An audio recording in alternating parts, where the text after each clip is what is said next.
তো প্রতীকলাল প্রভুর কাছে যাবো যে প্রভু এরপরের কাহিনী কি হলো, উনার কেন উনার কেমন কি হয়ে গেল যে উনি ঘর দৌড় ছেড়ে বেরিয়ে গেলেন, বা উনাকে কেন চোর বলা হলো? হরে কৃষ্ণ। তো সর্বাগ্রে সর্বপ্রথমে আমি আমার পরম পূজনীয় শ্রী শ্রীমৎ ভক্তিবিজয় ভাগবত মহারাজকে কৃতজ্ঞতা জ্ঞাপন করি। তিনি আজকে আমাকে এখানে ভগবানের কথা বলার সুযোগ দিয়েছেন। তৎপশ্চাৎ উপস্থিত আছেন আমাদের পদ্মমুখ নিবাস এবং ওনার সহপাঠী যারা আছেন, সবাইকে ধন্যবাদ জানাই। তো এই বিশেষ করে আমরা আমাদের পরম পূজনীয় শ্রীমৎ ভক্তিবিজয় ভাগবত মহারাজের কাছ থেকে একটা কথা শুনে থাকি যে মহারাজ যত ফেস্টিভ্যাল হয় কোনো ফেস্টিভ্যালে মহারাজকে মন্দিরে পাওয়া যায় না। তিনি কোথায় থাকেন?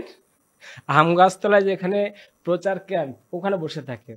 তো এই প্রসঙ্গে একজন বিশিষ্ট ব্যক্তি মহারাজকে বলছেন, কি মহারাজ, আপনি একজন মহারাজ হয়েও এখনো ফেস্টিভ্যালের মধ্যে গ্রন্থ প্রচার করে যাচ্ছেন?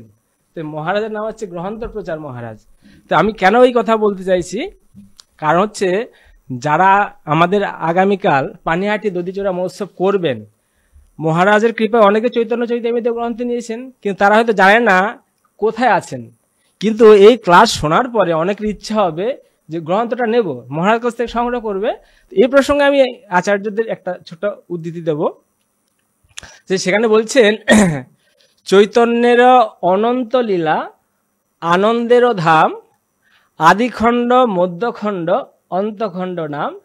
না, আদিখণ্ডে প্রধানত বিদ্যার বিলাস, মধ্যখণ্ডে চৈতন্যের কীর্তন প্রকাশ, আর অন্তখণ্ডে মহাপ্রভু নীলাচলে স্থিতি। অর্থাৎ আমাদের শ্রীপাদ পরম পূজনীয় ভক্তিবিজয় ভাগবত মহারাজ এই যে পানিহাটি দধিচূড়া মহোৎসবের প্রসঙ্গ তুলে ধরছেন, এটা কোথায় পাবো না, অন্তলীলা।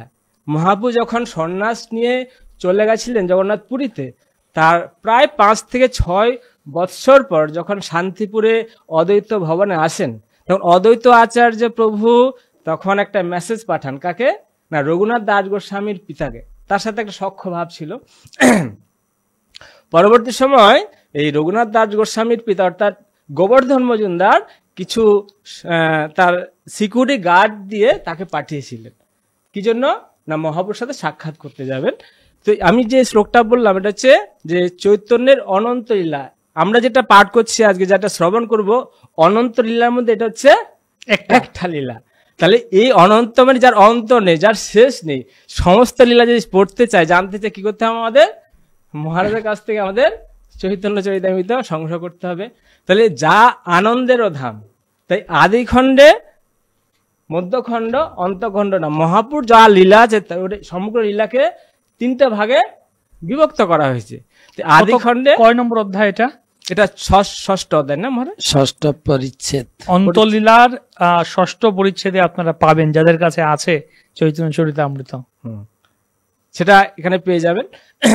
তো এবার আমরা সংক্ষিপ্তভাবে রঘুনাথ দাস গোস্বামীর আমরা আমাদের পূর্ব বক্তা শ্রীপাদ বীরানন্দ প্রভুর কাছ থেকে শ্রবণ করেছি। তো প্রভু যেহেতু আপনি আমাকে অনুরোধ করেছেন, আদেশ দিয়েছেন, আমি 2-4 কথা বলার চেষ্টা করছি। রঘুনাথ দাস গোস্বামী তিনি ছিলেন বৈরাগ্য প্রধান। তো এই চৈতন্য চরিতামৃতে কৃষ্ণদাস কুরাজ গোস্বামী রঘুনাথ দাস গোস্বামী প্রসঙ্গে বলছেন যে মহাপুর ভক্ত যত বৈরাগ্য প্রধান, তা দেখে সন্তুষ্ট হন গৌর ভগবান। অর্থাৎ এই মহাপু তিনি রঘুনাথ দাস গোস্বামী রাজপুত্র হওয়া সত্ত্বেও তার মধ্যে যে বৈরাগ্যের এত পরাকাষ্ঠা, তা দেখে চৈতন্য মহাপু অত্যন্ত সন্তুষ্ট। রঘুনাথের বৈরাগ্য যেন পাষাণের লিখন, আচ্ছা, পাথরে লিখা। তো এই বিশেষ করে আমাদের মহারাজের কৃপায় আমাদের 10টা বাস আছে। 10টা বাসের মধ্যে আমরা যে বাসে প্রচার করি সেটাতে 7 নম্বর বাস। আমাদের বাসের নাম আছে নরসিংহদেব ট্রাভেলিং সংকীর্তন পার্টি। তো মহারাজের কৃপায় আমরা প্রতি বছর এই আদি সপ্তগ্রাম বা রঘুনাথ দাস গোস্বামীর জন্মভূমি দর্শন করার সৌভাগ্য অর্জন করেছি। তো এই রঘুনাথ দাস গোস্বামী যেখানে আছেন, তাই ওটাকে বলে আদি সপ্তগ্রাম।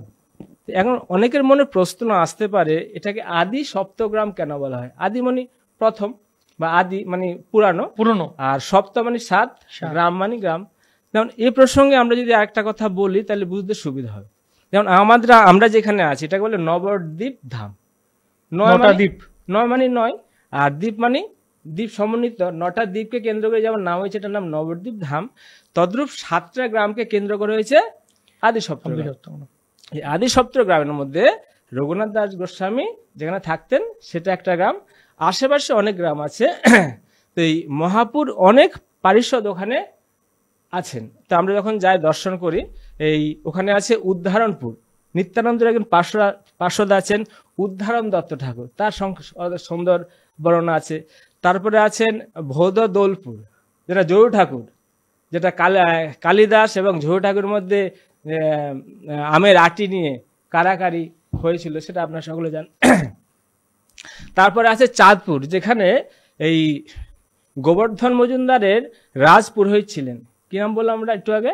যদুনন্দন আচার্য গৃহ। এই যদুনন্দন আচার্যের গৃহেই, এটা আমি শুনেছি সম্ভবত, যে চাতুর্মাস্য ব্রতের সময় হরিদাস ঠাকুর এসে ওখানে ভজন করছিলেন। তো যেহেতু ওনাদের কুলপুরোহিত ছিলেন, তো রঘুনাথ দাস গোস্বামী প্রায় যেতেন তার বাড়িতে, কিন্তু আর তখন ওখানে হরিদাস ঠাকুরের সাথে সাক্ষাৎ করতেন এবং হরিদাস ঠাকুরের কাছে যেতেন, তার ভজন প্রণালী দর্শন করতেন। এবং মাঝে মাঝে হরিদাস ঠাকুর এই রঘুনাথ দাস গোস্বামীকে বলতেন, রঘু এটা নিয়ে আসো, রঘু ওটা ওখানে রাখো, রঘু। অর্থাৎ একজন প্রকৃত মহান ভক্ত তখন হতে পারে যখন সাধুগুরু বৈষ্ণবের সেবা করে। তার দৃষ্টান্ত আমরা দেখতে পারি ভাগবতে নারদমণি। তিনি চাতুর্মাস্য ব্রতের সময় কি করলেন না, তিনি সেই মহাত্মাদের সেবা করেছিলেন। তাদের সেবায় মহাত্মারা সন্তুষ্ট হয়ে নারদমণিকে আশীর্বাদ করছেন। তো এই আমরা বৈষ্ণব জগতে দেখে থাকি রঘুনাথ দাস গোস্বামী এত বড় মহান ভক্ত হয়েছেন কার কৃপায়? না, হরিদাস ঠাকুরের কৃপায় তিনি এত বড় মহান ভক্ত হয়েছেন। তো এর পরবর্তী প্রসঙ্গ আমরা শুনে থাকি, তিনি এত বৈরাগ্য প্রধান ছিলেন, কোনো ঐশ্বর্য তেনাকে বন্ধন করতে পারছিলেন না। তার পরবর্তী সময় ওনার পিতা এবং মাতা ওনাকে একটা অপ্সরা সদৃশ্য একটা কন্যার সাথে বিবাহ দেন, তাকেও তিনি বন্ধন হলেন না। তো যখন যেটা বলছিলাম, প্রায় চৈতন্য মহাপ্রভু সন্ন্যাসের 5 বছর পর যখন অদ্বৈত ভবনে আসেন, অদ্বৈত আচার্যপ্রভু যখন মেসেজ দেন রঘুনাথ দাস গোস্বামীকে যে তুমি তোমার পুত্রকে পাঠাও, মহাপ্রভু এসে তার দর্শন লাভ করবে। তো তিনি তার কিছু লোকজন নিয়ে রঘুনাথ দাস গোস্বামীকে ওখানে নিয়ে গেলেন। আদি সপ্তগ্রামটা কোন দিকে? সেটা হচ্ছে ব্যান্ডেলের পরের স্টেশনে। ব্যান্ডেলের পরে? হ্যাঁ, ব্যান্ডেল, হুগলি জেলা কাছেই আমাদের। হ্যাঁ, খুব কাছেই। তো ওই পরবর্তী সময় মহাপ্রভু যখন এই অদ্বৈত আচার্যের শ্রীপাঠে ভোজনান্তে যা ছিল অবশিষ্ট, অদ্বৈত আচার্য প্রভু সেই অবশিষ্ট ভোজনান্ত সমস্ত উচ্ছিষ্ট রঘুনাথ দাস গোস্বামীকে দিলেন।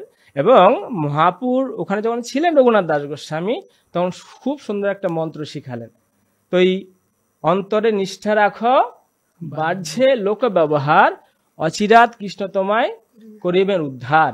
অর্থাৎ মহাপুর কাছে রঘুনাথ দাস গোস্বামী এই মন্ত্রে দীক্ষিত হয়ে তিনি একজন বিষয়ের মতো বাড়িতে এসে কাজ করছেন। তো তখন টেকনিক শিখিয়ে দিলেন, একটা টেকনিক শিখিয়ে দিলেন। তখন গোবর্ধন মজুমদার ভাবলেন, বাহ, মহাপুর কাছে অদ্বৈত আচার্যের কাছে গিয়ে তো ও ভালো শিক্ষা লাভ করেছে, আমরা যেভাবে চাইতাম সে এখন অ্যাজ ইট ইজ সেরকম হয়েছে, তাহলে তো ভালো শিক্ষা লাভ করেছে। এভাবে কয়দিন যেতে যেতে কিন্তু রঘুনাথ দাস গোস্বামী আর তিনি থাকতে পারছেন না, আবার পালিয়ে যাচ্ছেন। তো এই কিছুদিন পর শুনলেন যে মহাপ্রভু মথুরা থেকে আবার জগন্নাথপুরীতে এসেছেন। এবং মহাপ্রভু যখন জগন্নাথপুরীতে অবস্থান করছিলেন তখন নিত্যানন্দ প্রভু চলে যান। তখন মহাপ্রভু নিত্যানন্দ প্রভুকে পাঠান কোথায়? বাংলাতে প্রচারের উদ্দেশ্যে। তো নিত্যানন্দ প্রভু তখন আসেন কোথায়?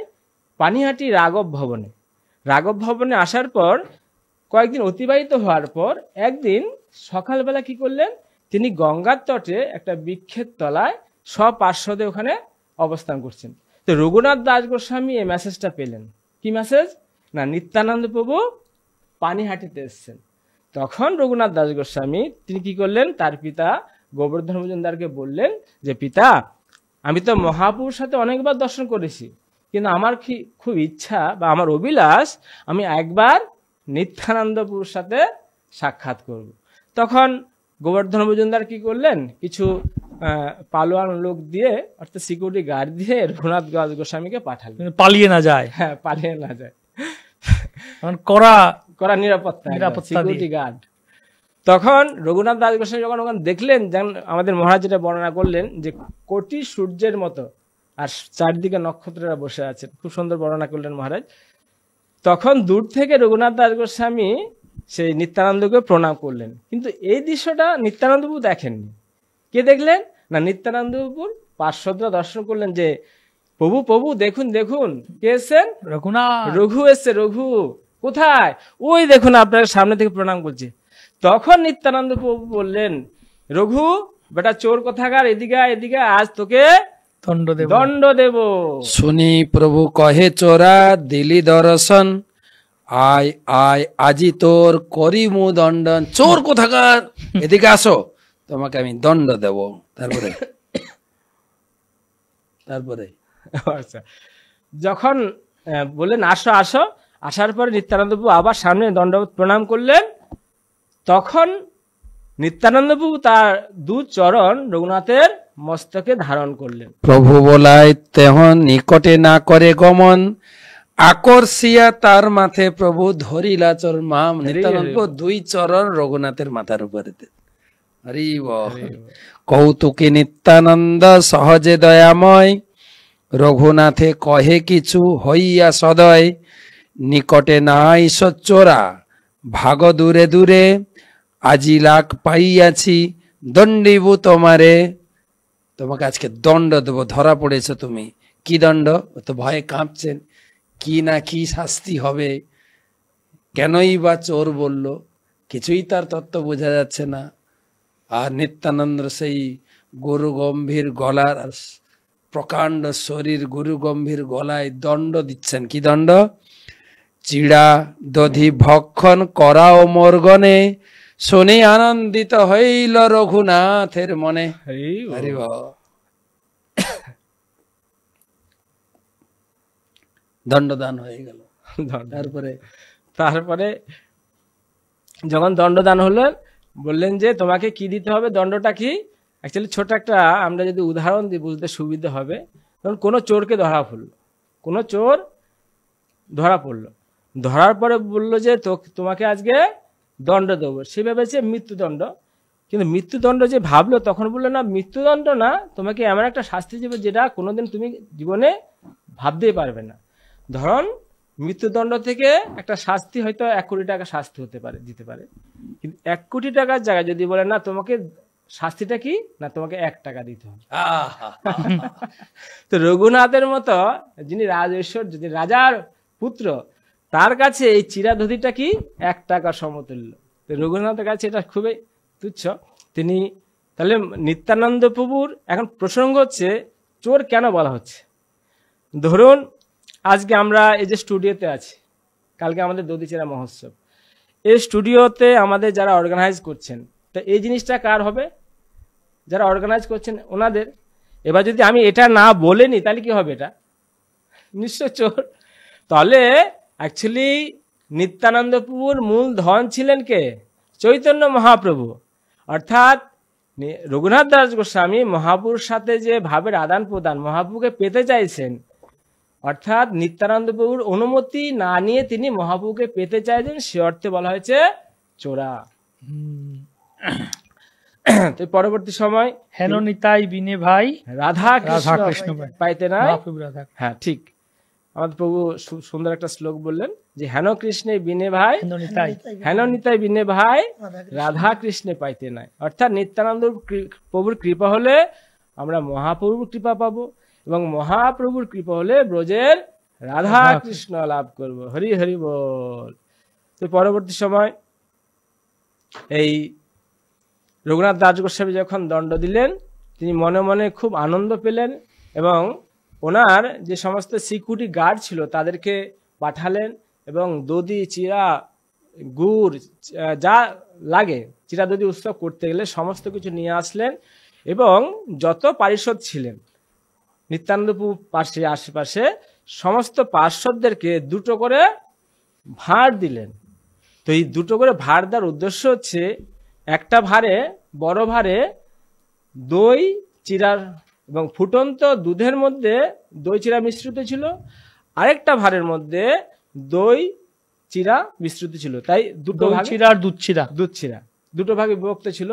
তাই প্রত্যেকটা ভক্তের সামনে দুটো করে ভার ছিল, এবং প্রত্যেকটা ভারে নিত্যানন্দ প্রভু যখন এই সমস্ত দই চিরা পৌঁছে দিলেন, বাহ, তখন আপনারা নিত্যানন্দ প্রভু স্ক্রিনে দেখতে পাচ্ছেন, তখন নিত্যানন্দ প্রভু মানসিক ভাবে মহাপ্রভুর ধ্যান করলেন। তখন মহাপ্রভু ওই স্থানে আবির্ভূত হলেন। হরি হরি বল। এই দেখুন মহাপ্রভু আবির্ভূত হয়েছেন। তো এই মহাপ্রভু যে আবির্ভূত হলেন, কিন্তু সমস্ত ভক্তরা কিন্তু সেটা দর্শন করতে পারেননি। বিশিষ্ট বিশিষ্ট কিছু ভক্ত, আমাদের পরম পূজনীয় শ্রীমৎ ভক্তিবিজয় ভাগবত মহারাজ সমুদ্রগড় প্রসঙ্গে বলেছিলেন, সমুদ্র সেন ভগবান কৃষ্ণের প্রিয় ভক্ত ছিলেন। আমরা ভগবানকে দর্শন করতে যাই, তো সমুদ্র সেন এমন প্রতিজ্ঞা করলেন যে প্রভু আমি আপনাকে দর্শন করতে যাব না, আমি যদি আপনার প্রিয় ভক্ত হয়ে থাকি তাহলে আপনাকে এখানে এসে আমাকে দর্শন দিতে হবে। তো যখন মাঝে মাঝে আমাদের প্রতিদিন একঘেয়েমি ভগবানকে ভোগ লাগাই, তো সেই সকালে একটু কিছু দিই, দুপুরে সে অন্ন ভোগ, রাত্রে রুটি, একটু চেঞ্জ করতে হবে। কালকে সারাদিন আপনি এই যে সিজনারি ফ্রুটস না কি বলবেন, সিজনারি মৌসুমী ফল, মৌসুম ফল, এইগুলোতে যে কত পাকা রেসিপি বানানো যায়, এটি একটা সুন্দর শিক্ষা। এখন হয়তো বলছি আমরা খাওয়া দাওয়ার দিক থেকে, ডাক্তারের দিক থেকে অনেক ওরা ডেভেলপ হয়েছে, কিন্তু তখনকার দিনে এইসব রেসিপি দেখেন, চিড়া দিয়ে কত সুস্বাদু খাবার। নিত্যানন্দ প্রভু কোনো প্ল্যান পরিকল্পনা নেই কিন্তু, এবং আগে থেকে কোনো জোগাড় জানতিও নেই, হঠাৎ মনে ইচ্ছা হলো। তিনি তো সেই বৃন্দাবনের বলরাম, নদী দেখে যমুনা ভাব এসে গেছেন, জঙ্গল দেখে সেই যমুনা পুলিনের কথা এসে গেছে, আর সঙ্গে রয়েছেন পার্শ্বদবৃন্দ, তাদেরকে দেখে আরে একটু পুলিন ভোজন করলে হয় না? পুলিন ভোজনে এইসব রাইস ডাল সব চলে না। নাকি মহারাজ নবদ্বীপ মায়াপুরেও নাকি বলরাম এসে পুলিন পূজন করিয়েছিলেন। হ্যাঁ, বলা হচ্ছে এখানে কোনো ওই রাইস ডাল কিছু ছিল না, সব এই ধরনেরই। আরেকটা মনে হয় চিরাদুধি উৎসব ছিল এখানে। তো এই খাবারটা খুব টেস্টি, কিন্তু টেস্টি। আর এখন ভক্তরা এত টেস্ট পেয়ে গেছেন, এটা আবার সুদীতে পানিহাটির দিন হয়, বা এই যে চড়িদাতে পানিহাটি মহোৎসব, যেরকম কালকে তিথি পড়েছে 9 তারিখ, এটা তিথি আছে, ডেট নয়, তিথি। কিন্তু ভক্তরা 1 সপ্তাহ কি 10 দিন ধরে এটাকে করতে থাকে। আমার মনে পড়ে আমার গুরুদেব গুরু মহারাজ এই বছরতে 9 তারিখ, মানে কালকে 9 তারিখ হবে, উনি দই চিড়া উৎসব করেছেন 30 তারিখ, গত মাসের 30 তারিখ। এসমিএস স্কুল আছে আমাদের ইন্টারন্যাশনাল স্কুল, আর সেখানকার পরিপাটি, এত শুধু লেখা আছে দধি দুগ্ধ সন্দেশ আর চিনি কলা শ্রব দ্রব্য আনায়া চৌদিকে ধরিল। ওখানে বিভিন্ন রকম, আমাদের আবার ইন্টারন্যাশনাল সোসাইটি, তো বিভিন্ন রকমের নাটস, দেশ বিদেশ থেকে বিভিন্ন প্রকারের বাদাম, নাটস, খেজুর, এই যে মিডিল ইস্টের যে সমস্ত খেজুর, একদম সেই বড় বড় খেজুর, এক একটা খেজুর হয়তো 50 গ্রাম 100 গ্রাম, বড় বড় খেজুর। আমাদের খেজুরের বিচিটা বড়, শ্বাসটা কম, আর ওদের বিচি নেই বললা। সেই সমস্ত ড্রাই ফ্রুট, দেশ বিদেশের বিভিন্ন ফল এবং বিভিন্ন পদ, এবং এই যে হাঁড়ির হল না, যেটা পতিতবাবু বললেন, মাটির হাঁড়ি, মাটির হল না, তো বিভিন্ন প্রকার হাঁড়ির উপরে নকশা সাজিয়ে তারা আবার নিলাম করে। নিলাম, এক একটা চিড়া পদের দাম কত, 1 লক্ষ টাকা, 50,000 টাকা। আর তার একটা অপূর্ব স্বাদ, একটা মানে এই চিড়াদধি উৎসবের নিত্যানন্দ প্রভুর কৃপাটা যুক্ত হয়ে যায়। মহাপ্রভু হয়তো পুরী থেকে চলে আসেন, যেরকম ফতেতবাবু বললেন, যেই চিড়া খাওয়া রেডি, মহাপ্রভু কোথা থেকে এসে গেল। এক একটা তিথিতে ভগবানের আবির্ভাব, ভগবানের শক্তি সংযোজন হয়, কিন্তু অন্য সময় চিড়া করে খাবেন ততটা কিন্তু টেস্ট পাবেন না। কিন্তু চিড়াদধি মহোৎসব, আমাদের বিনয়ানন্দ চিড়াদধি খেয়েছেন? বলেন তো আপনার মুখে কেমন লাগে চিড়া দধি? খুব ভালো লাগে। এটা একটা সিজন এবং টেস্টি খাবার, মুখরোচক খাবার। আমার কাছে তো মনে হয় মহারাজ এটা ওই বছরে একদিন কেন, এটা যদি প্রতি মাসেই হয় আর কত ভালো। সেটা বলছি, প্রায় আপনার চিড়া দধি মহোৎসবের যে তিথি থেকে আগে 7 দিন পরে 7 দিন চলতেই থাকে। আর এইটুকু, এই যেই জায়গায় ঘটনা ঘটেছিল, যে জায়গায় উৎসবটা হয়েছিল পানিহাটি, সেই পানিহাটি যেটা বইতে লেখা আছে পানিহাটি, এখনো পানিহাটি আছে, সে একই নামে প্রসিদ্ধ পানিহাটি, সোদপুর পানিহাটি, গঙ্গার তীরে, যেখানে মহাপ্রভু এসেছিলেন এবং নিত্যানন্দ প্রভুকে মহাপ্রভু পাঠিয়েছিলেন। শোনো শোনো নিত্যানন্দ, শোনো হরিদাস, যে দেখো আমার বাংলায় জন্ম হলো, আমি বাংলায় কিছু করতে পারিনি, কারণ বাংলায় মহাপ্রভু জন্মগ্রহণ করে ছোটবেলায় পাণ্ডিত্য লীলা, এই ব্যাকরণ তর্ক মর্ক এই করে কাটিয়েছেন। তারপরে গয়া গিয়ে শ্রাদ্ধ দিতে গিয়ে, তর্পণ করতে গিয়ে তিনি দীক্ষা নিয়ে এলেন, তারপর তো সন্ন্যাস গ্রহণ করে চলে গেলেন। বাংলার প্রতি কৃতজ্ঞতা স্বরূপ নিত্যানন্দ পাঠালেন, তুমি যাও। তো নিত্যানন্দ প্রথম এসে ওইখানে প্রচার শুরু করেছে পানিহাটি থেকে। আমি শুনেছি পানিহাটিতে দাঁড়িয়ে মহাপ্রভু জিজ্ঞাসা করছে, ওটা কোন গ্রাম? গঙ্গার ওপারে, গঙ্গার এপারে দাঁড়িয়ে, ওইটা কোন গ্রাম? এত সুন্দর গ্রাম, ওটা কোন নগর? সেই জন্য নাম হয়েছে কোন নগর। এটা কোন নগর?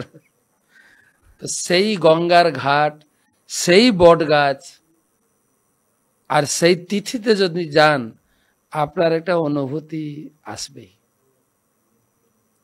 অপূর্ব অনুভূতি। এবং আমাদের পরম পূজ্য শ্রীশ্রীমৎ ভক্তিচারু স্বামী গুরু মহারাজ, যারা নিত্যানন্দ প্রভুর কৃপায় সেই জায়গাও পেয়েছেন, সেখানে ইস্কনের গৌরনীতাই মন্দির স্থাপন হতে চলেছে। এখন ছোট গৌরনীতাই আছেন, পূজা অর্চনা হয়, অনেক ব্রহ্মচারী আছেন, প্রায় 40 জন ব্রহ্মচারী থেকে ওখানে জায়গাটা সেবা পূজা করছেন। যদি সম্ভব হয় এই টকশো শুনে আজকে কালকে সকালে প্ল্যান করুন, কালকে সকালে পানিহাটি, কাছেই পানিহাটি। পানিহাটিটা হচ্ছে একদম সোদপুর স্টেশনে, সোদপুর স্টেশন থেকে হার্ডলি 3 কিলোমিটার কি 4 কিলোমিটার। আর কলকাতা থেকে তো হাই রোড হয়ে গেছে, হাওড়া থেকে তো নৌকা করে চলে আসবে। একদম মন্দির, আমাদের যেখানে মন্দির, ওর পাশেই সেই বিশ্রামতলা, যেখানে নিত্যানন্দ প্রভু বসেছিলেন, যেখানে এই অনুষ্ঠানটা হয়েছিল। পাশে রাঘব পণ্ডিতের কথা আসবো, রাঘব পণ্ডিতের বাড়ি। আর একদম আমাদের মন্দিরের ভিতরে গঙ্গার ঘাট, একদম স্নান করবেন, চিড়া উৎসব বা চিড়া পান করবেন, চিড়া প্রসাদ খাবেন, আর গঙ্গার তীরে বসে নিত্যানন্দ প্রভু এবং চৈতন্য মহাপ্রভুকে স্মরণ করে জপ করুন। আপনার হৃদয় উদর তো চিড়া প্রসাদে পূর্ণ হবে, হৃদয় মন নিত্যানন্দ প্রভু এবং চৈতন্য মহাপ্রভুর স্পর্শে কিভাবে পাবে জানেন? হয়তো চোখে দেখার সৌভাগ্য হবে না, কিন্তু যখন চৈতন্য মহাপ্রভু এসেছিলেন পানিহাটি উৎসবে, কয়েকজন সিলেক্টেড ভক্ত, নির্বাচিত ভক্ত মহাপ্রভুকে দেখতে পেয়েছিলেন, বাকি দেখতে পাননি। কিন্তু মহাপ্রভুর অঙ্গের সৌরভ পাচ্ছিলেন। কি সুগন্ধ লাগছে না? মহাপ্রভু আছেন এখানে। তো হতেও পারে আপনি চিড়া দধি উৎসবে গিয়ে চিড়া প্রসাদ পান খাবেন এবং গঙ্গায় স্নান করে গঙ্গার তীরে বসে নিত্যানন্দ প্রভু চৈতন্য বাবু স্পর্শও পেতে পারেন।